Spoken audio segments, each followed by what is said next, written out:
Hey, good morning, good afternoon, good evening, wherever you are. Scott Luton and Greg White with you here on Supply Chain Now. Welcome to today's show. Gregory, how are we doing today? Well, I can't speak for you, Scott, but I will speak for myself. I'm doing quite well. Well, that makes two of us. I know Uh, that you are doing well. I just didn't want to speak for you. Of course, you're doing well. Aren't you always? hey, we Right? try.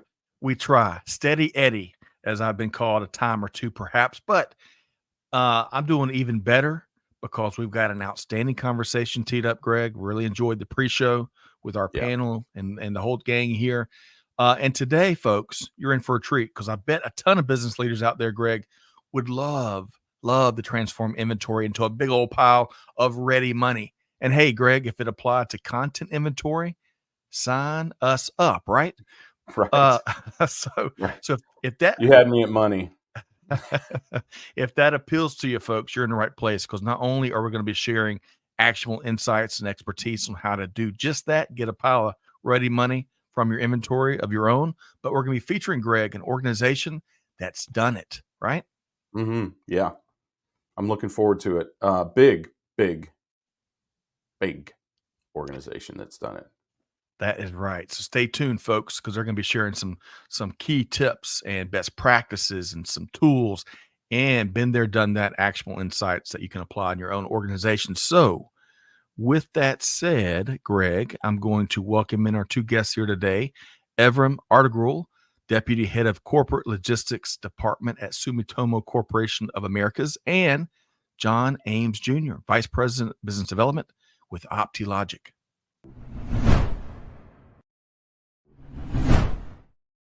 Hey, John, how you doing? Good, good. I'm glad you got the junior in there. Some people forget Yeah, that. right. Wouldn't want dad getting mad like you're claiming his Yeah. name, right? Well, John, great to have you. Enjoyed our pre-show conversations. And Evram, how are you doing? I'm doing good. How are you? Wonderful, wonderful. Great Yeah, to see great. you as well.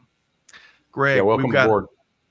we've got a great conversation teed up, Greg. We really enjoyed the pre-show talking a little bit of sports, a little bit of supply chain, and then some. But Greg, we want to talk a little food for a little fun warm-up question, don't we? Always. I'm pretty sure that's what people tune in for as much as anything else, right? Is what food are we going to make them hungry with today? Yes, you hit the nail on the head. So, Greg, Evram, and John, today in the States is National Pickle Day and National Spicy Guacamole Day. And by the way, if you love delicious guac and you're ever in Washington, D.C., you got to check out Oyamel Cochina Mexicana. Big hit with our family back in the spring. But I digress. So, with those delicious snacks and treats and food stuff as a backdrop, I want to ask you all, and John, will start with you. When your family and friends get together, whether it's for a tailgate or a basketball game or the holidays, what's one of your favorite side dishes or snacks that's always on the table? Well, I lived in Texas for a while, and there was this thing called Rotel cheese dip that you would Oh my get. gosh. It's probably not the most healthy thing, just to be, open about that, but because it's like this big brick of Velveeta that you put Rotel peppers in, and you need a big scoop of Fritos with it, Ooh. and it's delicious. It's really good, and it's good on a winter day too. So for the holidays, it's a good snack. Thank you. And Greg, I think we're gonna get the honest truth from John today because he even threw in a little blurb about whether that the healthiness aspect of Yeah, that. well, I So like that. I mean, I think health consulting is appropriate when we're talking about food like that. that's right. Think of it You as gotta have a a warning. Yeah. disclosure statement, Scott. Yes, well said. Perfect. Disclosure statements are important. All right, so Evram, that's gonna be tough to top that cheese dip that John was talking about. What about you? What's one of your go tos?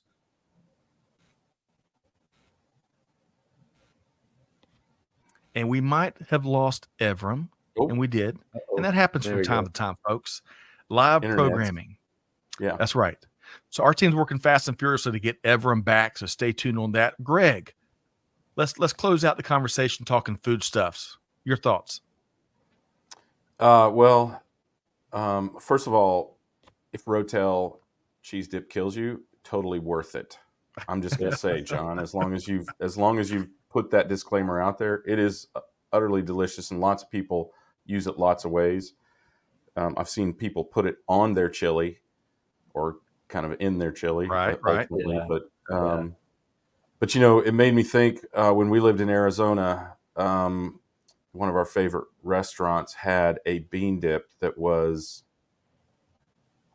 spectacular, mixed with a salsa and all of that sort of thing. And that has to be my favorite side ever.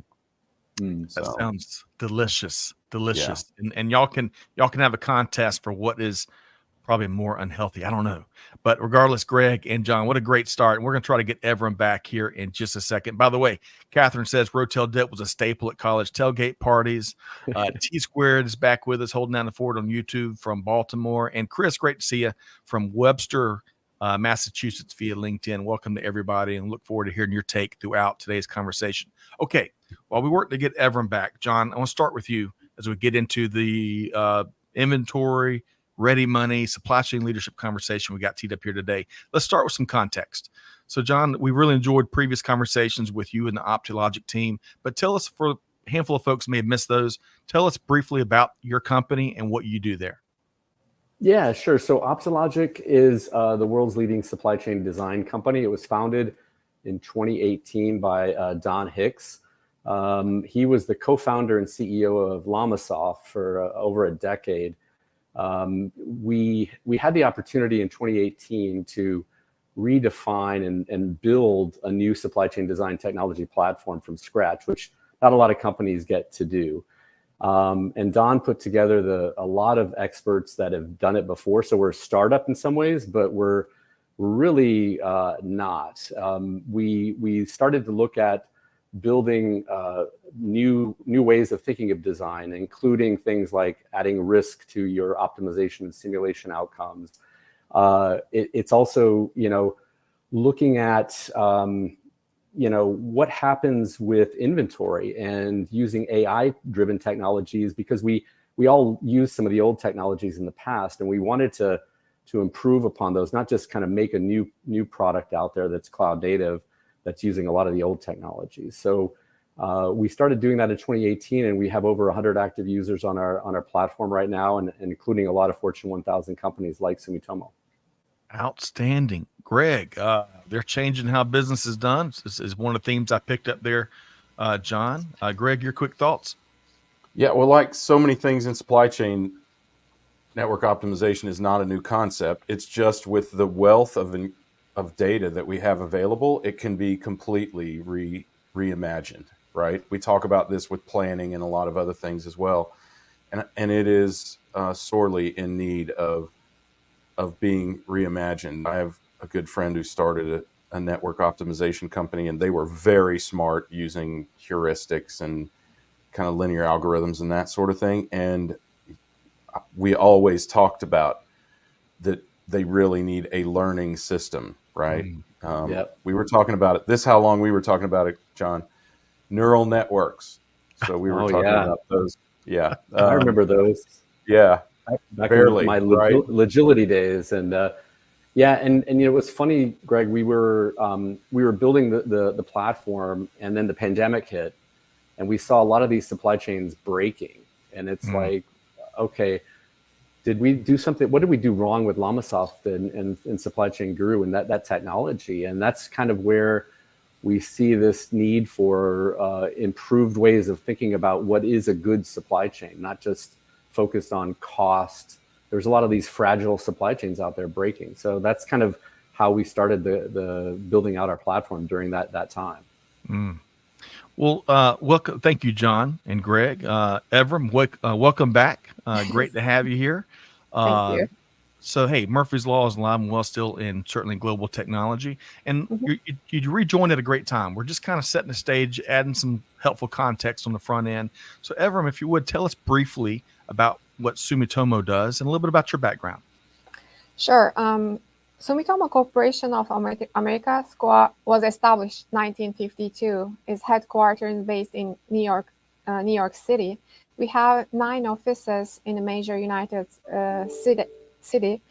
And then SCOA is the largest subsidiary of the Sumitomo Corporation of America. Sumitomo Corporation, one of the world's leading trader of the goods and services. So Sumitomo Corporation headquarters in Japan as an integrated business enterprise working with multinational project as important international investor and financer, distribution product all around the world, utilizing our network and then offices. Mhm. And So- thank you for that, Evram. And Greg, one thing we learned about Evram as a fun personal fact, we'll have to bring her back on a different show, is she was a former professional basketball player. I bet some of those skills are perfectly relatable and helpful in the world of supply chain, huh? I think we're building a venerable panel for Supply Chain Geeks Talk Sports. Yeah, right. That's I think right, Greg. yeah. I think yeah, she's on the short list for sure. That's right. Well, Well, I mean, thanks. not short list. We don't have any idea how tall she is. We just know she was a one guard. So That's right. That is good right. footwork. Well, Greg, so true. And Evram, welcome again to Okay. you and John. I really appreciate what y'all bring to the table. And on the side, hey, welcome Korai and Jonathan. We got a lot to get into here. Great welcome to have everybody, and want to get your takes throughout the conversation. So as we continue setting the table a bit, John, I'm going to stick with you here.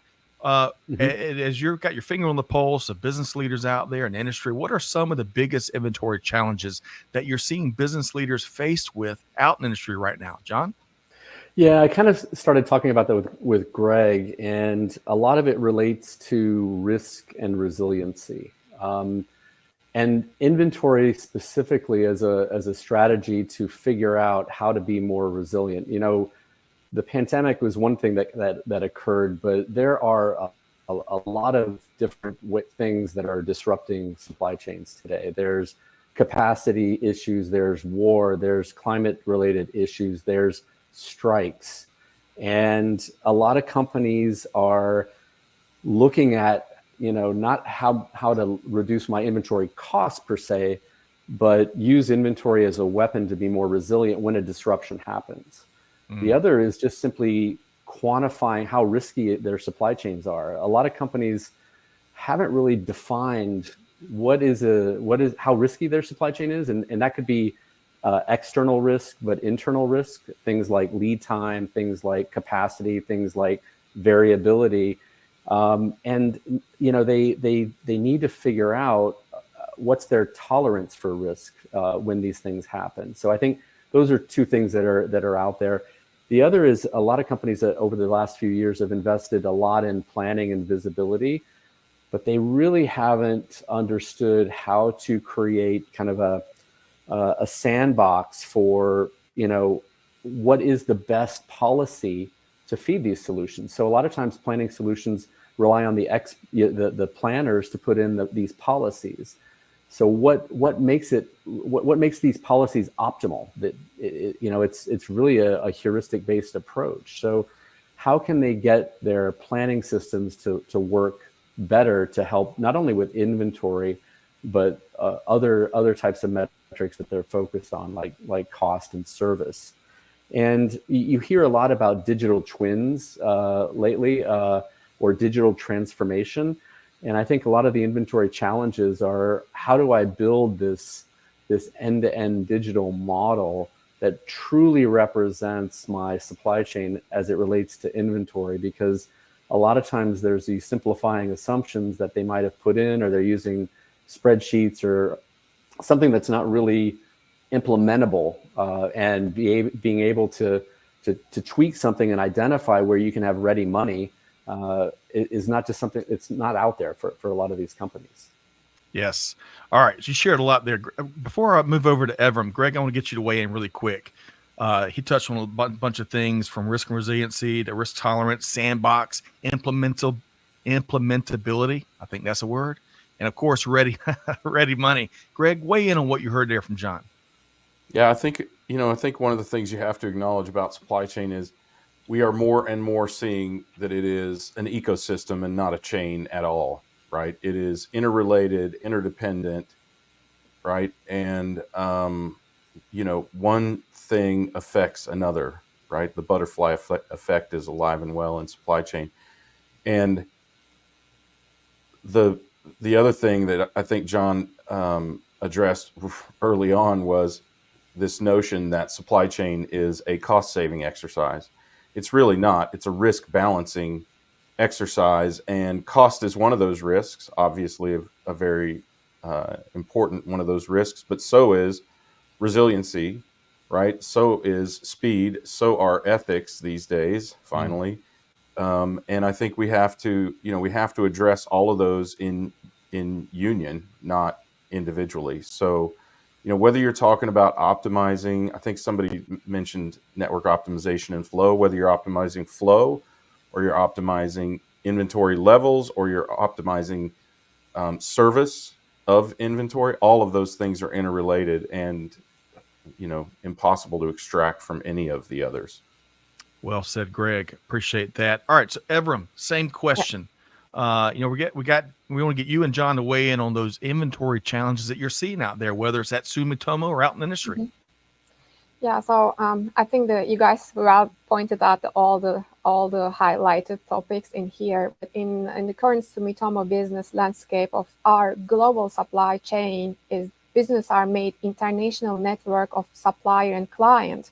So as the competition that become fiercer on product and quality and price, the pressure on our supply chain is like increase as an execution, right?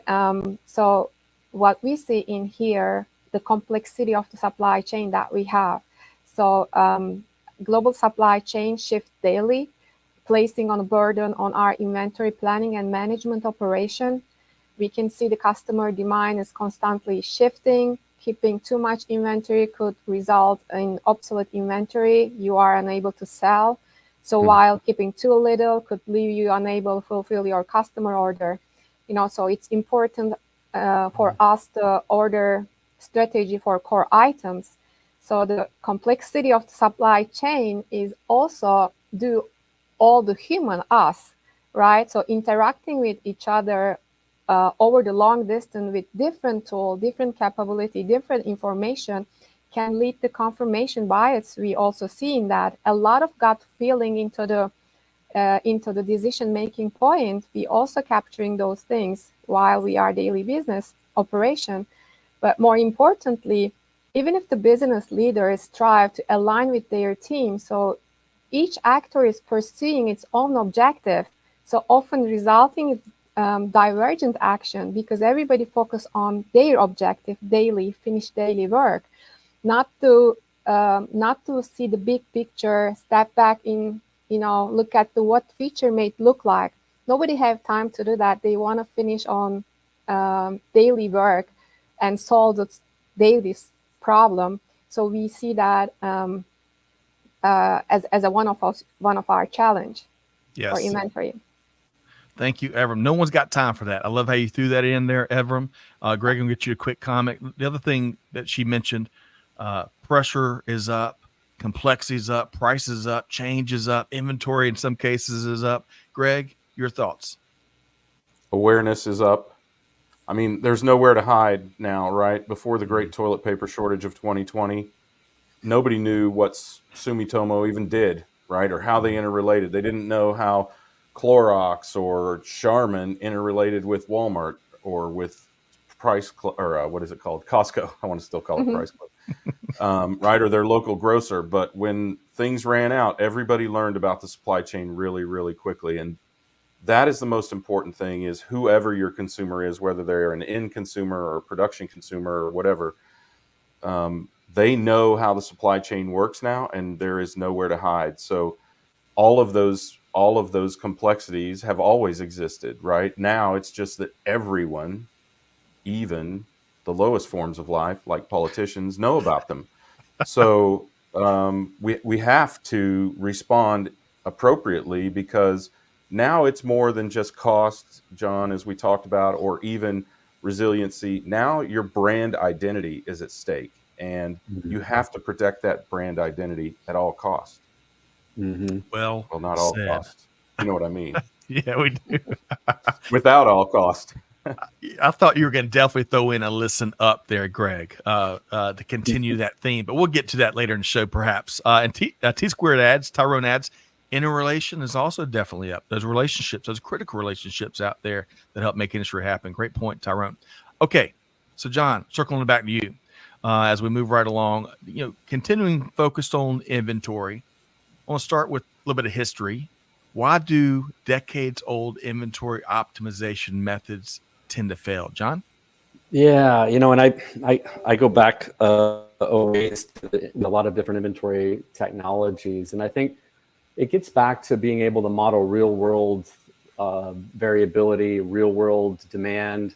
If you think about some of the technologies, they assume average demand, they assume normal demand, they have an assumption around guaranteed upstream service that just doesn't really work in the real world. So you try to apply the outcomes of these solutions, and they don't really work when you feed them to planning and execution.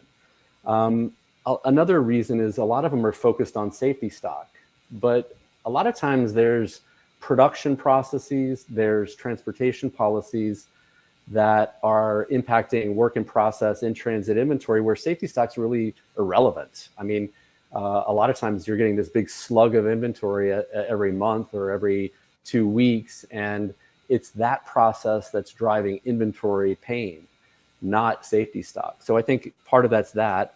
The other is a lot of times service is an input into these solutions when really they need to be modeling what the service performance is going to be. And that's really where we have, when we were looking at our new technology, we're saying, simulation really needs to be used because it can model all of these things. It can model your order transactions. It can model your on-time in full service rate. And the old technologies are not really using that piece. And I think that's why a lot of them are failing. And, even going back to like a lot of companies are using network design and turns-based inventory to approximate inventory savings.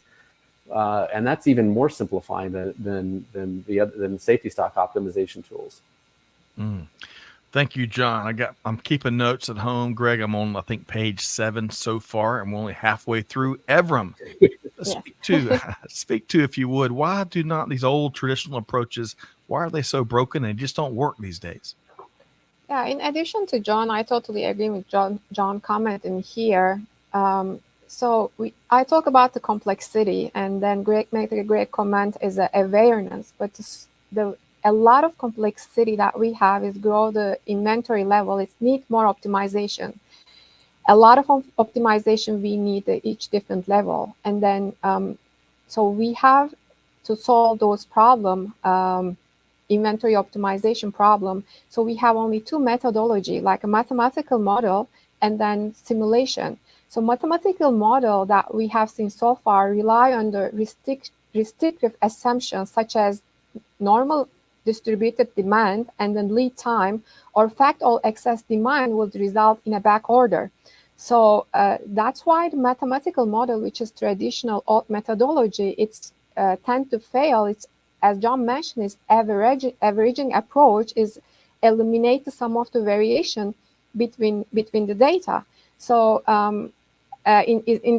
it's not realistic. It's in this world. So that's why we are recently using the inventory simulation approach, utilizing the Optilogic genetic algorithm to optimize inventory level, because the inventory models are abstraction that cannot capture all possible action to balance supply and demand. That is the issue on the traditional methodology and mathematical model. We cannot assume that linear and normal distributed everything. So the complexity that we have, we need to find out all the variation or order level to find the best fit or an inventory policy. Excellent point, Evram. And Greg, one of the things I heard Evram and John speak to is maybe that older technology, older approaches are really built on static utopian worlds, and that's just not reality. But your thoughts, Greg? Well, they're also built based on a presumption of lack of data or lack of robust data, right? That's why they use averages, and that's why they use heuristics, and that's why they use these more broad methodologies, right? That kind of average out the lumps, as Evram is talking about, because they're assuming a certain semblance of randomness because they can't capture more enriched data. But today we have much more rich data, which allows us to forecast, for instance, in better ways, and to track and discover and learn from things like anomalies in the supply chain. How big was the impact? How likely is it to happen again? Does it simulate other types of anomalies or disruptions that can occur in the supply chain, and how to provision for it? So that's the greatest flaw in these old systems. They use forecasting techniques from the 1880s and the early 1900s, and then they use a great AI tool to choose which one of those horrible forecasting methodologies, horribly outdated forecasting methodologies, to use this time. To use the past to predict the future, right? Yes. The past movement of goods to predict the future movement of goods, when we know that the past movement of goods really has zero influence on the movement of goods in the future. But it's all we have. I mean, that is the presumption, right? That is the presumption of, for instance, forecasting techniques today. Yes. It's not all we have today. I like how you picked on the 1880s or the last time the Atlanta Falcons won a big game. I got to watch that is really when a lot of those forecasting techniques were created. 1903 right. is the most recent forecasting technique truly created. Many have been adapted, but truly created. Well, there's good news, folks. John, Evram, Greg, and all the folks out there listening in the audience, there's great news. And as much as I've enjoyed the first half of this show, as we kind of talk shop and talk industry about what we're seeing and what we're doing, there's a great story here about a bold new direction. And that's the good news. There are things you can do that aren't like the things in that last segment that we got Greg and John and Evram to talk about. So that focuses this conversation around converting that inventory into ready money. So I want to start with you, Evram, because you and your team at Sumitomo are a big part of the good news here, because y'all have done some big things and moved mountains along these lines. So tell us more what you and your team have been able to do. Yeah, so as we know that the inventory is the money sitting in another form on our pocket, and then we are always trying to explore how we can convert this inventory to ready money. So that's the big question with that. We don't want to solve the daily problem. We just want to explore the opportunity to improve the things. To be able to do that, we collaborate with the Optilogic inventory optimization module. We apply with the genetic algorithm, which is run a lot of simulation, risk-free environments, help us create many different scenarios. It's the tool give us the really good decision-making point. So one of the things in the Sumitomo, we are trying to build internal center of excellence within our organization to provide our group company support related supply chain design, best practice, researches, inventory optimization with simulation approach and network design, so on and so forth. The continuous improvement, one of our core strengths. Recently, the project that we work with the inventory optimization project utilizing the Cosmic Frog, we have more than 20 branch all around the Americas, the company, and then every branches behave differently. They place the order differently, and then there is no any centralization. You can see there are a lot of the customer location. So the question was how we can centralize all this flow. The idea is what if we create the regional distribution center to reduce the inventory. All we know that the consolidation of the location, it's gonna reduce the inventory, definitely. But in the same time, adding additional stop within your network, it's gonna increase the freight cost. So our hypothesis in here to test, if we create the regional distribution center, what's gonna be our trade-off between inventory holding cost and then the freight cost? The things we want to answer those questions. To be able to do that, it's open to different evaluation and assessment in here. One is network optimization. So where it's going to be the regional distribution center within our current structure. So we run the network optimization utilizing the Cosmic Frog, and we find the location, best location to create the regional distribution center. In the meantime, we create the baseline with 20 branches, including all the demand and purchase order and everything for transactional base. And I'm going to point out to Greg, and we think that we have a lot of data, but when we try to work on it, actually we have totally mess. I know that we are not alone, so we have a lot of going through the data structuring process, but it's just a moving on. It's just continuously focus on, okay, we wanna do that, and we have really great partner with Optilogic. We find the most optimal location and create the RDC model onto the platform, and then through the RDC we create the simulation. We run 2,500 unique simulation, 30,000 SKU we're talking about in here. So we are able to capture trade-off between the inventory holding cost and then the freight cost. So in the meantime, we are able to run the genetic algorithm approach through the baseline, and actually without creating the RDC, we are able to find the better management of our inventory policy that can provide us the cost reduction opportunity. So we create 3 different scenarios actually, baseline with the GA, creating with the RDC, and also we move forward that some of the branches is geographically located is further, and then we don't have to carry product, move back and forth. We move those branches from our RDC to baseline and kind of the hybrid model. We run the hybrid model, and then we have 3 different scenarios. So which is amazing that we are providing our business to option if they improve their SS policy, because which is the good thing for the genetic algorithm Optilogic output table is to provide you the suggested inventory policy, and then for that SKU, if you apply this SS policy, which our case min max, and then you're gonna save that amount of the money.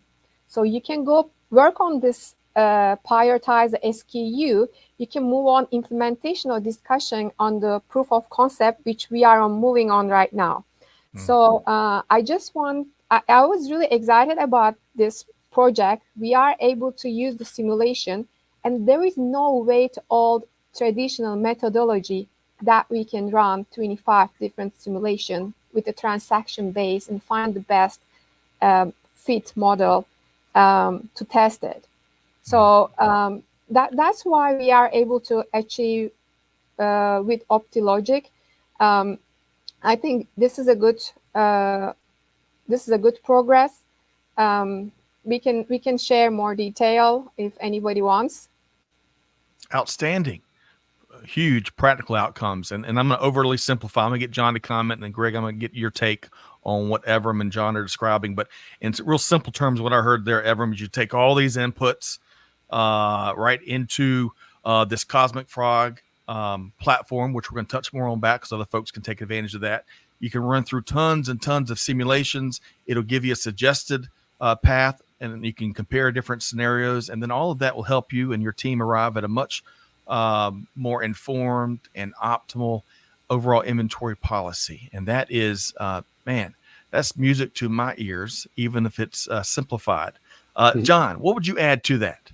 Yeah, I mean, everyone laid it out really well, and I think, you know, if you go back to the conversation we were having about the drawbacks of the old technology, simulation, you know, it's at that transaction level, it's at that daily level, it's modeling your current, it's basically acting like how your planning policies are working today. So when we modeled the baseline, we said, here's where you are today with inventory, and here's where you are with service, and here's where you are with total cost. The genetic algorithm, and you could say it's AI-driven simulation if you want, since technology companies have to say AI every at least 3 minutes. I think we have to say it. 2 now, John. Yeah. Okay. I got two. I've got 8 more. So the AI was able to guide the simulation, and what was missing in past simulation tools was, yeah, you can measure performance, but how do you like test a lot of policies? So because we're cloud native, we were able to run 2,500 different simulations at that transaction level, being guided by a genetic algorithm that says, based upon your goals of service and cost, these policies either are working good and I want to test some more around that, or it throws out the policies that aren't working well and it converges on an optimal approach. And it's because it's at the transaction level, it's implementable. I mean, it's the policy, Sumitomo gave us their current policies and we tested all around that one, both high and low, and we're able to converge around an optimal approach that gave them less inventory at the same level of service that they needed. And it was a lot of their items were they were bought once or twice a year. It was not like the normally distributed demand for some of the items. So the simulation can work across a number of different types of demand profiles, as well as being able to work across different designs. And we're excited about this approach because I think design in general, everybody's wanting to get to this digital twin, right? And you can't really do that with simplified optimization models. Sometimes you have to use optimization to be able to, and so we're doing things like optimization at the SKU level, but simulation really helps test these things out to give you that confidence. And then you can use it as a sandbox for your planning systems when, let's say you wanted a disruption happens, or you just want to tweak different policies. And the cool thing is it's not just about the safety stock policies. It can be about any policy across your end-to-end supply chain. So we're super excited about this technology. I would be too, creating that free, ready money, or not free money, but ready money. Greg, your thoughts on what you heard as you heard Evram and John describe what they were able to do at Sumitomo? No longer free money, right? Like Right. it has been for the last decade. Right? Yeah, I think that, what I found it really interesting is a notion that I've called, and it's probably been called by others, sort of hub and spoke, and that Evram is using Optilogic to identify what goes into the hinterlands, which is a much less diplomatic way of the extended supply chain that she described. That factory out in the middle of the desert somewhere in Nevada or Kansas. And what goes into a more consolidated point, because the way that companies get to inventory that they absolutely cannot get out of is to put all of these slow movers, like John described, something that sells once a year, in every location. And absent the knowledge of how to optimize that, they wind up out there. And because another thing Evram described earlier, because so many companies acquire themselves to breadth of location and breadth of inventory, they might wind up with that anyway. But having this kind of a tool, they can pull that inventory back to a central point where it can go to the next location that's going to need it, in case Garden City, Kansas just used it and isn't going to need it for another year, right? And for some reason had to, which is not a rare instance. So the power in this is really, really significant, and the importance of it is really critical, because you wind up with all these parts or products or whatever. I mean, and it happens in retail too. Sweaters in Southern Florida, almost never needed, by the way. That you're welcome, Barney's. So it allows you to really and truly optimize that inventory, therefore optimize the flow, and therefore optimize your costs and your resiliency at the same time. And, by extension, save your brand identity by being able to provide those things where they need to be in the appropriate time without excess cost. It's that excess cost to produce high service that gets companies in so much trouble. And when we talk about this notion of ready money, that's really what it is, right? I mean, inventory is an asset, it's a liability, and it's a lifeline. And Yep. You have to balance that very, very delicately, and the financial means by which you do so is obviously important to the business. Excellent, Greg. I love how you bring us all the way almost back where we started the conversation. Very well done, Greg. And we got a couple folks asking questions in the comments, folks. We'd love, I bet John and maybe even Evram would welcome those questions after today's live discussion. And I bet John loves talking about this stuff over a nice cup of coffee or an adult beverage. So y'all check that out. And we're going to make sure y'all know how to do that in just a minute. But before we get there, and before we offer up some cool resources, including some that Evram named as she was telling the story that her and her team, how they reached these powerful outcomes. Before we get there, John, what advice would you have if you got other companies and business leaders out there that are considering this new approach for inventory strategy, whether leveraging, Cosmic Frog and Optilogic or other platforms or approaches? What would be your advice there, John? Yeah, a couple things, and Everin touched on one of them around data, but I'll bring up another one. You got to figure out what is a good supply chain, and it sounds like a simple question, but if you think about cost, you think about inventory, you think about service, you think about ESG metrics now with CO2 and fair trade, as Greg mentioned. What is driving a good supply chain? And yeah, inventory is part of it, but I think inventory sometimes it gets isolated into a departmental objective when really it's so interdependent upon these other processes and policies that you really need to step back as an organization to say, what is good and how are we measuring it? It sounds so simple, but so many companies that we've talked to just aren't there yet. And on the data side, Sumitomo and what Everin's team did, and she talked about this with the data. Don't be afraid if you're missing data or if you don't think you have the data. There was a great quote a long time ago. I heard it from a presentation. You could wait a lifetime for data to be quote unquote clean, and you will never be there.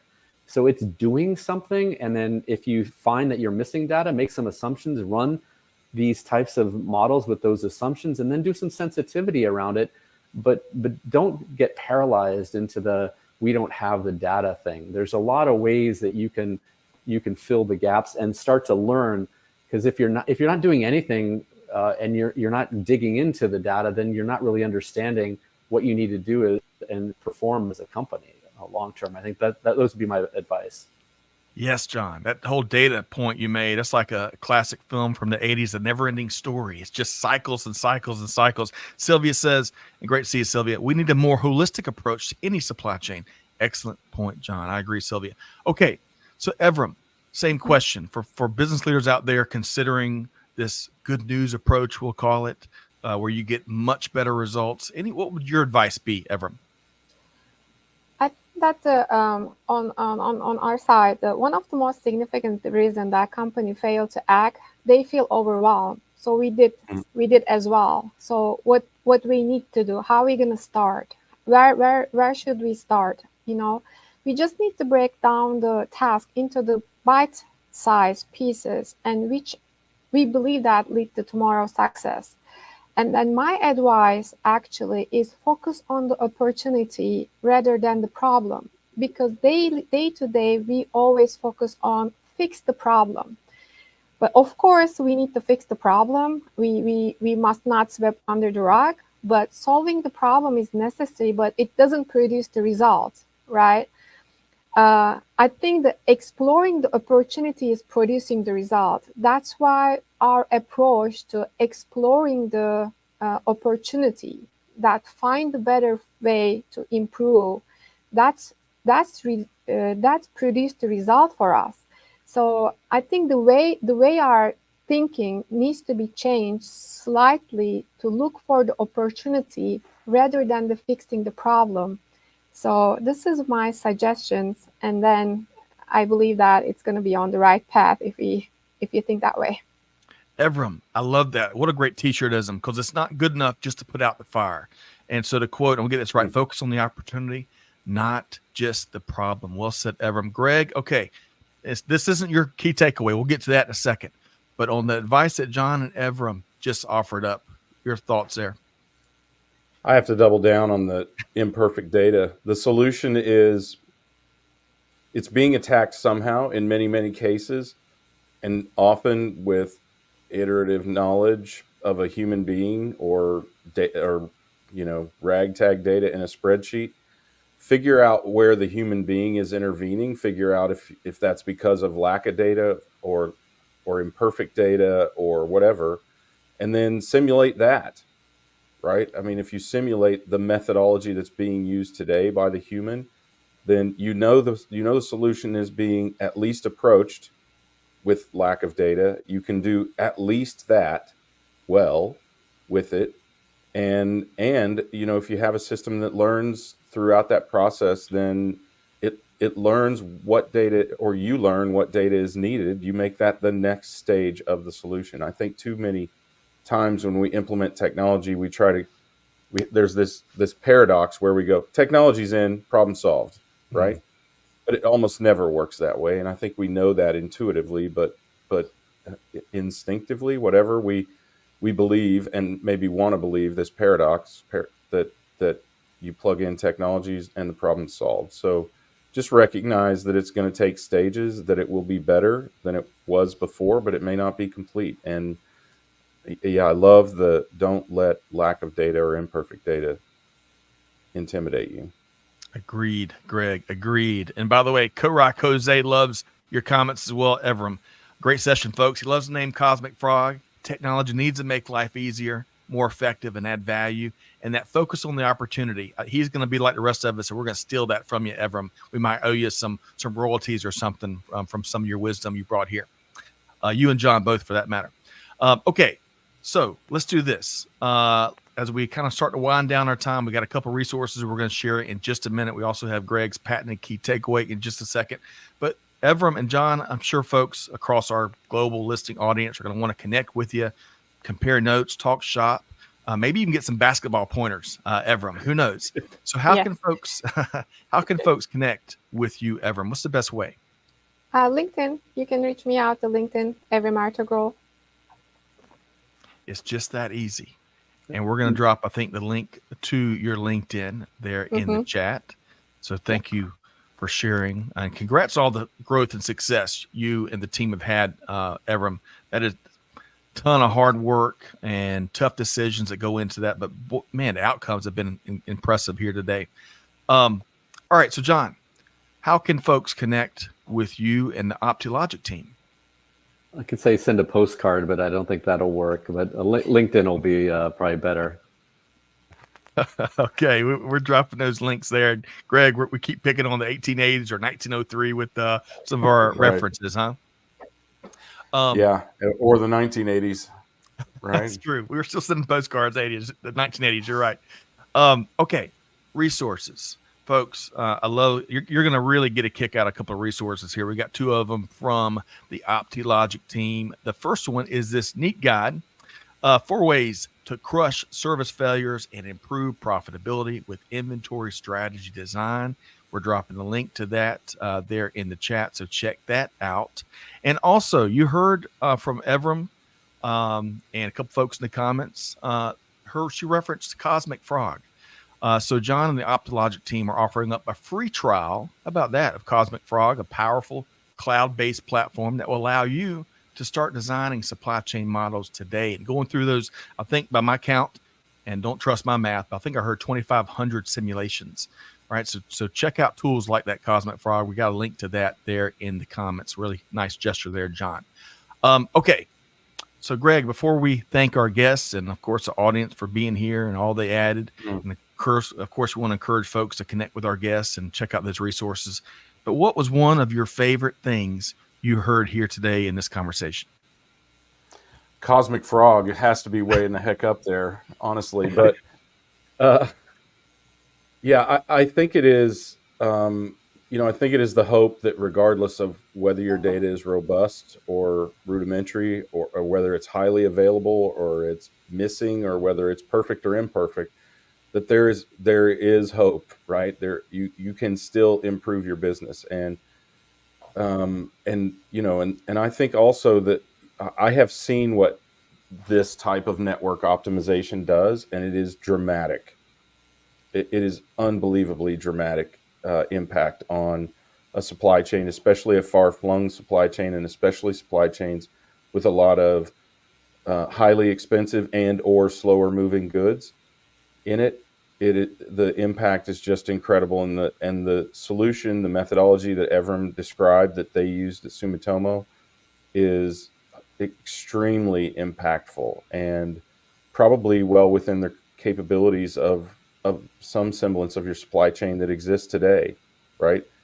You create these hubs. You've probably got larger and smaller outlets within your supply chain, so you can use those larger outlets for exactly what she was talking about, kind of a hub and spoke methodology. And it is really game changing. We did it at a company called Henry Schein when I started my tech company as just consulting, and the impact on their entire company was dramatic. So it can really have a really significant impact on your organization. And I would say, take a look at it, because I see that there are a lot of people with a very strict understanding of what network optimization is, but I would just say open your mind to a broader definition of that and see what it can do for your business.